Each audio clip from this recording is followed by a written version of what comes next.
Dan disitulah Mahdi langsung nusuk perutnya beberapa kali. Acik pun disitu langsung berusaha menghindar dan langsung masuk ke mobil tuh untuk menghampiri Caca untuk berlindung. Assalamualaikum warahmatullahi wabarakatuh. Terima kasih sudah nonton video ini. Jadi aku mau ngajak kalian bahas kisah dan kasus soal mereka ini yang semuanya berawal dari kisah manis sampai berakhir jadi tangisan penyesalan di pengadilan. Karena satu kasus besar yang nimpa mereka yang emang ini gila banget, dan semoga dari kasus ini ada pembelajaran yang bisa kita petik, yang bisa jadi edukasi untuk kita semua supaya kita bisa terhindar yang kayak mereka alamin. Kayak gimana kisah kasusnya, langsung aja kita bahas sedetail mungkin yang aku bisa.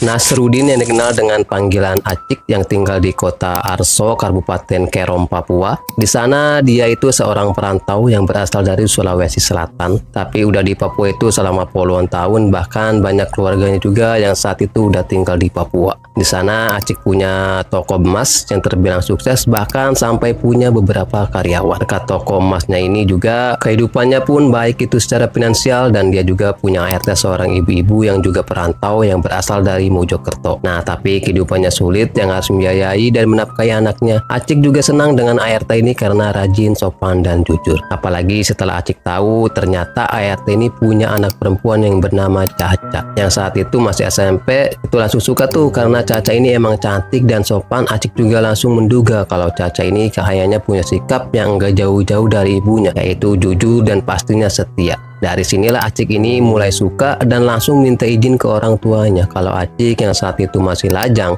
yang udah berusia 33 tahun, berniat mau menikahin Caca ini, alias Pirgita Legina Heliu nama lengkapnya. Yang saat itu dia itu masih SMP, ibunya aja pun langsung menyetujui karena dia tahu kalau Acik ini orangnya baik dan setia. Yang akhirnya ya di tahun 2011 mereka pun nikah. Tapi setelah nikah Caca ini tetap melanjutkan sekolahnya, bahkan sampai dia ini lulus SMA yang semuanya dibiayain sama Acik. Bahkan setelah nikah kehidupan Caca pun itu langsung membaik secara instan karena Acik ini selalu menurutin apapun yang dia mau, misalnya kayak mempercantik diri. Bahkan Acik juga sampai membiayai Caca ini oplas untuk merubah postur wajahnya dengan tujuan untuk dia ini tuh bisa buat pengakuan di bio Instagramnya kalau dia ini keturunan Bugis Tiongkok. Dan juga Caca ini tuh dikasih mobil pribadi dan rumah. Karena itu dalam waktu yang singkat Caca yang sebelumnya gadis desa itu langsung berubah jadi wanita sosialita dengan gaya hidup yang super mewah. Bahkan ibunya Caca juga saat itu sudah nggak harus jadi ART lagi karena kebutuhan biayanya ya semuanya ditanggung Acik yang saat itu udah jadi menantunya, bukan jadi tuannya lagi. Tapi yang sayangnya nih ya, karena Caca yang saat itu masih berusia sekolah, yang emang masih belum sepenuhnya dewasa dalam mengartikan sebuah pernikahan, jadinya di tahun-tahun pertama mereka setelah menikah, Caca ini tuh mulai berani selingkuh dengan lelaki lain seusianya. Bukan cuma sekali tapi sering, bahkan perselingkuhannya pun itu sampai beberapa kali ketahuan dengan Acik, bahkan keluarganya Acik. Tapi awalnya Acik ini memaafkan karena dia paham Caca ini memang terlalu muda untuk jadi seorang istri, karena di usia yang saat itu masih SMA dan bergaul dengan teman-temannya yang juga masih SMA. Ya pastinya dia itu sulit melepaskan dunia mudanya secara total. Tapi bukan berarti dia ini diperbolehkan selingkuh, nggak juga gitu ya.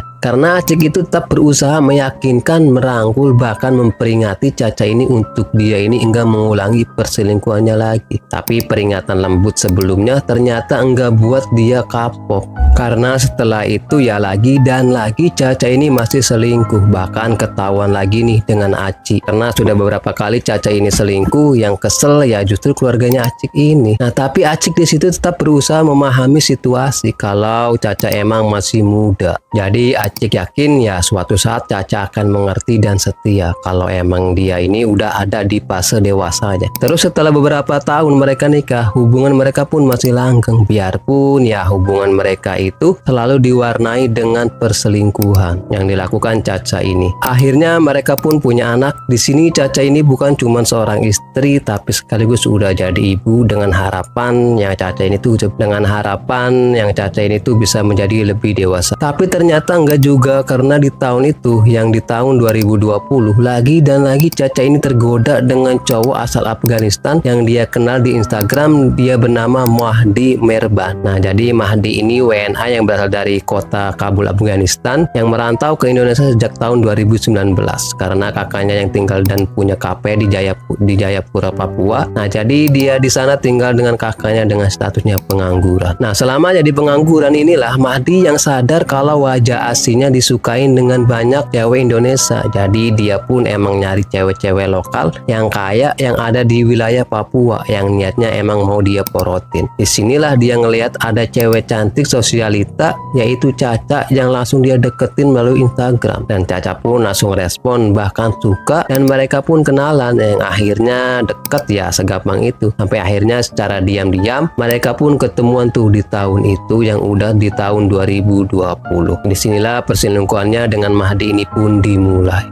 Yang mana inilah sebab akibat dari kasus ini, mereka pun mulai sering ketemuan, bahkan check-in. Mahdi pun mulai sering morotin Caca. Sampai saat itu ya gaya hidup Mahdi ini pun itu berubah drastis karena dibiayain Caca, karena saking tergila-gilanya si Caca ini sampai ngirim uang sebesar puluhan juta setiap bulannya untuk Mahdi. Bahkan beberapa kali dia transfer uang untuk Mahdi menggunakan rekeningnya Acik. Saking beraninya dan saking tergila-gilanya dia ini dengan Mahdi. Bahkan ya sampai ngebelin Mahdi ini motor seharga ratusan juta. Bahkan Acik juga pernah nganterin Caca ini ke sebuah hotel yang ada di Jayapura untuk Caca ini merayakan malam tahun baru 2021 berduaan dengan Mahdi. Tapi saat itu ya Acik ini nggak tahu dengan siapa Caca ini merayakan malam tahun barunya. Setelah tahun baru, Mahdi ini ngebuat Caca ini makin tergila-gila lagi karena Mahdi ini ngebuat tato di lengannya yang bertuliskan puisi romantis tuh dengan singkatan namanya Caca ini, yang pastinya ini ngebuat Caca ini makin gila lagi. Sampai mereka pun mulai berusaha gimana caranya ya mereka ini tuh bisa ketemu lebih sering dan lebih gampang. Yang akhirnya di bulan Februari di tahun itu ya, di tahun 2021, Caca nyuruh Mahdi pindah dan ngasih uang untuk Mahdi untuk bisa ngekos di dekat rumahnya Caca yang ada di kota Arso, supaya mereka ini lebih mudah ketemu setiap harinya. Semenjak Mahdi tinggal di situ, Caca pun setiap hari datang ke kosnya tanpa sepengetahuan suaminya. Nah, jadi hubungan mereka pun di sini makin dekat lagi. Nah, tapi sampai di sini mereka pun masih belum puas lagi, karena disinilah mereka pun mulai merencanakan hal yang lebih gila lagi.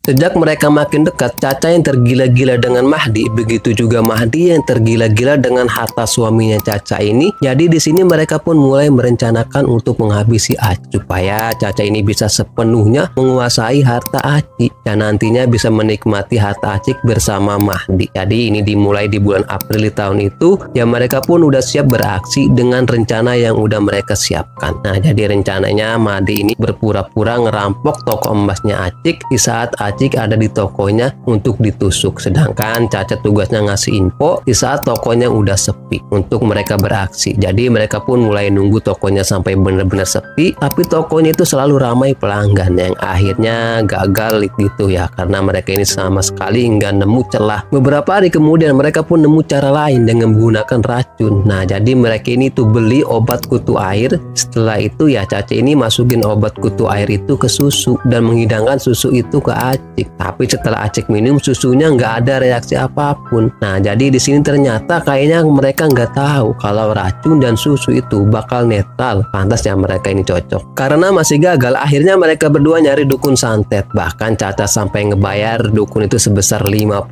juta untuk nyantet Acik. Setelah itu mereka pun nunggu reaksinya. Nah, tapi sampai berhari-hari nggak ada reaksi apapun. Acik di situ ya masih sehat-sehat aja. Karena ini mereka pun balik lagi ke dukun itu untuk untuk tambah 50 juta lagi supaya santetnya bisa bener-bener berhasil. Nah tapi tetap aja nggak ada reaksi apapun, yang padahal Caca ini udah ngabisin 100 juta loh untuk ngebayar dukun santet. Karena terus-terusan gagal, akhirnya Caca ini datang ke kosannya Mahdi untuk ngomongin soal ini dengan lebih serius lagi dan mikirin gimana cara yang paling ampuh. Akhirnya mereka pun kepikiran dengan cara pertama, pura-pura ngerampok, tapi kali ini ngerampoknya bukan di toko emas tapi di jalan. Bahkan Mahdi ini saat itu sampai ngebayar 2 orang tuh untuk ngebantuin eksekusinya. Setelah mereka siap dan susun rencananya, yang akhirnya di tanggal 28 Juni di tahun itu ya, tepatnya di hari Senin sore, Caca ini ngajak keluar untuk berobat di apotek Kimia Farma yang ada di Jayapura. Lalu di jam 5 sore hari yang udah mulai gelap, mereka pun berangkat. Sedangkan Mahdi udah bersiap juga dengan 2 orang yang udah siap bantu, bahkan udah ngerental mobil jenis Avanza warna hitam yang mulai ngebuntutin mobilnya Acik dan Caca. Sejak mereka nyampe di apotek di jam 7 malam, Caca pun selesai berobat di apotek itu. Caca ini langsung ngabarin ke Mahdi untuk siap-siap karena mereka mau jalan pulang. Tapi Mahdi nyuruh Caca untuk pulang lebih malam lagi karena saat itu situasi di jalan pulang masih belum begitu sepi. Karena ini Caca pun ngajak suaminya ke Mall Matahari yang ada di Jayapura untuk makan dan beli parfum dulu tuh untuk ngulur waktu. Setelah itu di jam setengah 10 malam, setelah mereka ini memastikan jalan pulang udah mulai sepi, barulah Caca ini ajak Acik untuk pulang. Nah pas di jalan pulang, Mahdi ini terus membuntuti mobil mereka yang sudah siap beraksi. Nah di saat memasuki jalan yang sepi, mobil Mahdi pun itu nyetopin mereka. Mahdi yang berpura-pura jadi polisi langsung turun dari mobil dan nyuruh Acik keluar dari mobil. Karena merasa nggak ada salah apapun, dengan pedenya pun langsung turun. Dan disitulah Mahdi langsung nusuk perutnya beberapa kali. Acik pun disitu langsung berusaha menghindar dan langsung masuk ke mobil tuh untuk menghampiri Caca untuk berlindung. Belum sempat nutup pintu mobilnya, Acik ini ditusuk lagi tuh sampai berkali-kali. Yang akhirnya Acik pun disitu nggak bergerak lagi, yang tersungkur di pangkuan Caca. Yang mana disitu Caca ini ya nggak ngapa-ngapain setelah memastikan Acik yang sudah nggak bernapas lagi. Disitulah Mahdi ngambilin tasnya Caca dan beberapa barang berharga yang ada di mobil tersebut. Karena mereka memang sudah setting seolah-olah ini perampokan. Setelah itu Mahdi ini langsung balik ke mobilnya, tapi nggak langsung jalan di dalam mobil. Mahdi ini tuh masih sempet bersihin baju dan wajahnya dulu tuh dari noda merah. Sedangkan Caca di mobilnya juga bener-bener tuh ngapusin semua jejaknya Mahdi yang tertinggal di mobil itu. Nah terus di situ juga tiba-tiba ada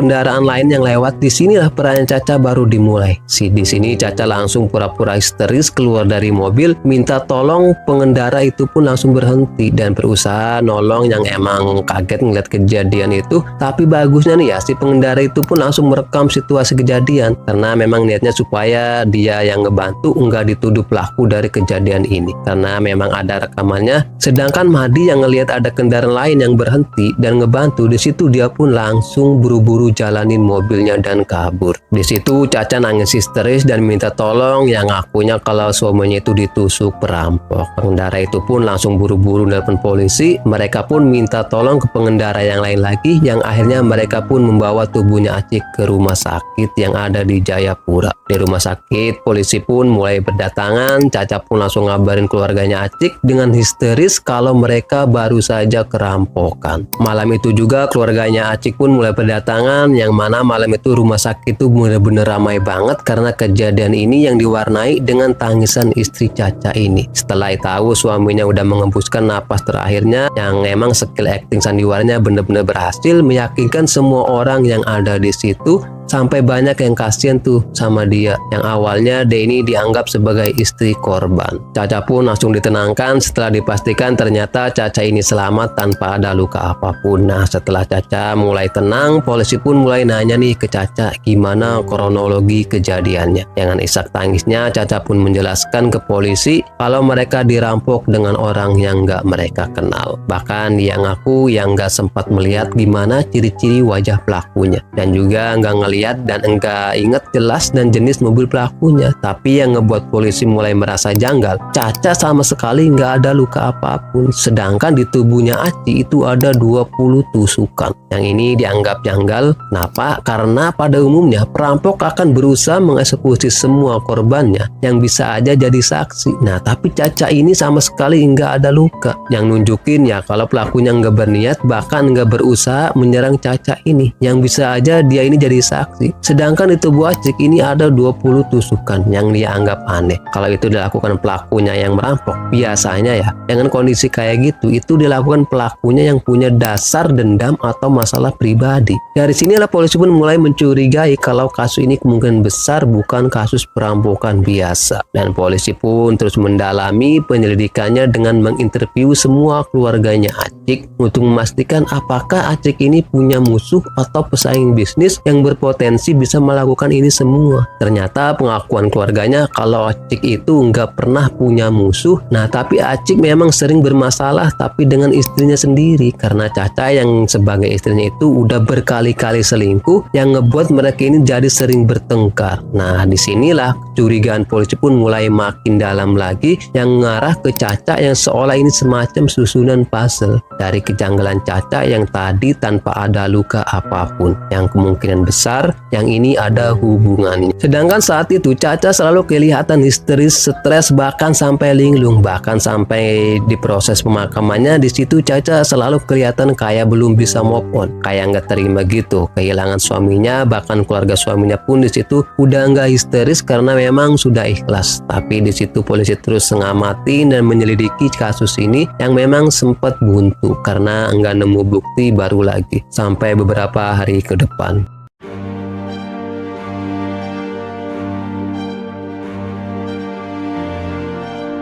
Beberapa hari setelah kejadian, akhirnya polisi pun nemu titik terang baru yang emang bener-bener terang banget, saking terangnya sampai silau karena si pengendara yang sempat ngebantuin Caca tadi, yang mana dia sempat ngerekam situasi kejadiannya. Nah, di sini si pengendara ini ternyata nyerahin video yang direkam itu ke polisi. Dari video inilah yang ternyata sempat kerekam mobil Avanza hitam yang dikendarai pelaku yang sedang kabur, di mana mobil itu mirip banget dengan mobil yang sempat kerekam di CCTV apotik di saat Caca dan Acik ke apotik, yang memang kelihatan kalau mereka diikutin dengan satu mobil Avanza hitam yang mencurigakan. Yang syukurnya ya di CCTV itu polisi pun berhasil menganalisa plat mobilnya. Dari situlah polisi pun mulai menelusuri pemilik mobil itu, yang ternyata mobil tersebut diambil dari usaha rental. Dengan bantuan pemilik rentalnya, polisi pun nemu informasi lagi kalau yang rental mobil itu di waktu kejadian orang warga negara Afghanistan yang bernama Mahdi Merkan. Dari sini polisi yang udah mengetahui identitasnya langsung memburu Mahdi. Nggak butuh waktu lama, akhirnya polisi pun berhasil menangkap Mahdi di Bandara Pani Jayapura, yang saat itu Mahdi ditangkap yang sedang nunggu keberangkatan pesawatnya, yang ternyata saat itu udah berencana kabur ke Makassar di Sulawesi Selatan. Setelah diperiksa dan interogasi habis-habisan, akhirnya Mahdi pun menyerah dan mengakui semuanya. Bahkan dia mengakui kalau ini dia lakukan bersama pacarnya yaitu Caca, yang ternyata beneran ya apa yang udah dicurigain penyelidikan selama ini. Setelah itu polisi pun langsung nangkap Caca di rumahnya. Setelah diperiksa dan interogasi juga, akhirnya nggak ada pilihan lain selain harus mengakui semuanya. Saat itu semua keluarganya Aci, bahkan warga di sana itu benar-benar kaget. Ternyata pelakunya selama ini istrinya Acik itu sendiri, yang justru orang yang paling histeris dari kejadian ini dan yang paling ngebuat keluarga Acik ini marah banget. Ini semua dia lakukan demi merebut harta suaminya untuk bisa hidup bergelimangan harta bersama selingkuhannya, karena mereka semua tahu Acik lah yang ngebuat hidupnya makmur, bahkan hidup ibunya juga yang nggak harus jadi ART lagi. Dan keluarganya Acik juga ternyata sejak lama sudah nggak suka dengan Caca ini, ya karena dia ini tuh sering banget selingkuh. Tapi justru Acik lah orang yang paling depan ngebelain dia, bahkan berusaha memahami Caca ini. Tapi justru inilah balasannya, cuman karena cinta butanya keluarga Afghanistan ini yang berniat emang nyari cewek lokal untuk dia porotin, yang cuma dengan modal tampangnya yang ngebuat dia yakin kalau dia ini bisa dengan mudah menaklukkan cewek lokal. Jadi karena ini akhirnya mereka berdua pun dijatuhi hukuman penjara seumur hidup. Jujur aku lebih puas sih makhluk-makhluk kayak begini itu dijatuhi hukuman penjara seumur hidup yang artinya ya sampai umurnya selesai, sampai umurnya habis dia bakal dipenjara gitu dibandingkan hukuman matoy. Karena orang-orang dan kasus berat kayak gini biasanya memang sudah hopeless gitu loh, memang udah pasrah dengan hidupnya. Jadi satu-satunya yang dia harapkan dia pindah ke alam. Jadi satu-satunya yang diharapkan dia pindah alam untuk ketemu dengan Tuhan. Setelah dia ini bertobat dengan Tuhan ya supaya bebas dari hukumannya. Jadi mereka cuma dihukum beberapa tahun penjara aja kan, karena setelah itu ya dieksekusi dan ketemu Tuhan. Nah kalau kalian bilang kan nanti dia dihukum lagi di neraka karena sudah melakukan ini semua. Gimana kalau selama beberapa tahun sebelum eksekusi sempat bertobat, setelah itu justru masuk surga lagi tuh, gimana coba? Tapi kalau hukuman seumur hidup ya dia bakal menjalani hukumannya di sisa hidupnya, yang nggak akan pernah menghirup udara bebas lagi selama hidupnya. Jadi menurut aku ya ini yang lebih impas. Oh ya, untuk kalian yang masih nganggap kalau hukuman seumur hidup itu berdasarkan usia, misalnya usia dia kan 25 tahun, jadi dia menjalani hukuman selama 25 tahun, itu hukum yang berlaku di Amerika ya, bukan di Indonesia. Kalau di Indonesia berdasarkan pasal 12 KUHP, kalau pidana seumur hidup itu bener-bener dipenjara sampai akhir hayatnya. Oh ya, soal hukuman mereka atau pelaku yang kayak beginian, menurut kalian cocoknya hukuman matoy apa penjara seumur hidup? Kalau aku sih ya kayak tadi, karena menurut aku ya itu yang lebih impas dan lebih kejam juga sih, karena hukuman matoy justru membebaskan mereka itu menurut aku. Gimana ini menurut kalian soal ini semua ya? Komen aja di bawah, karena aku penasaran banget nih dengan pendapat-pendapat kalian semua. Tapi yang jelas kita doakan saja semoga mereka yang harus kehilangan nyawa dalam peristiwa ini diampuni dosanya dan juga mendapatkan tempat terbaik di sisi Tuhan Yang Maha Esa. Dan untuk keluarga yang ditinggalkan juga semoga mendapatkan limpahan ketabahan yang sebesar-besarnya. Amin amin ya rabbal alamin. Oke, jadi sekian dulu videonya. Terima kasih banyak yang sudah menonton. Kalau kalian suka video ini, klik like-nya. Jangan lupa komen di bawah. Dan jangan lupa nyalain notifikasinya. Kalau kalian pengen tahu video-video baru dari saya, jangan lupa untuk klik tombol subscribe supaya kalian sama-sama tahu informasi menarik dan menegangkan dari channel aku. See you next video.